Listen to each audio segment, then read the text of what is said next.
Good evening and thank you for joining us. In the wake of the tragic shooting that claimed 9 lives at an African-American church in Charleston, South Carolina, people across the country are in mourning, even right here in the Brazos Valley. KAGS HD News reporter Ian Smith spent some time at a church in Bryan and shows us what the pastor says about the shooting. For more than a century, Shiloh Baptist Church has been a centerpiece of the African-American community in Bryan. And even though these walls are strong with 154 years of history, the shooting in Charleston still shook them. What a tragedy. Satan is always busy.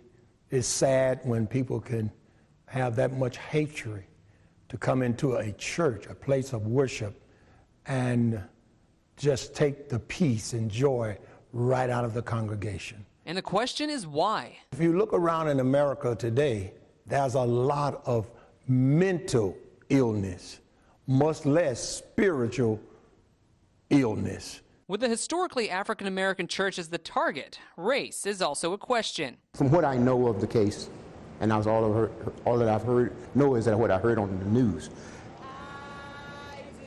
I think it's just something other than a race. I think it's something that this guy's got a sick problem. Well, I'm going to have to say it has to do something with race because that's not the only church in Charleston, okay?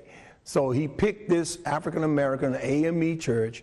Maybe he has some problem or have some problems, and he just acted out. It is possible churchgoers shaken by the shooting could feel unsafe in their place of worship. But this pastor says not to worry. I'm going to say this, go to church. No weapon formed against you is going to prosper. If I leave from here to go to heaven right here in the church, what a good place to take off. Despite what happens outside of these walls, Pastor Robertson hopes everyone inside will find sanctuary. In Bryan, Ian Smith, KAGS HD News.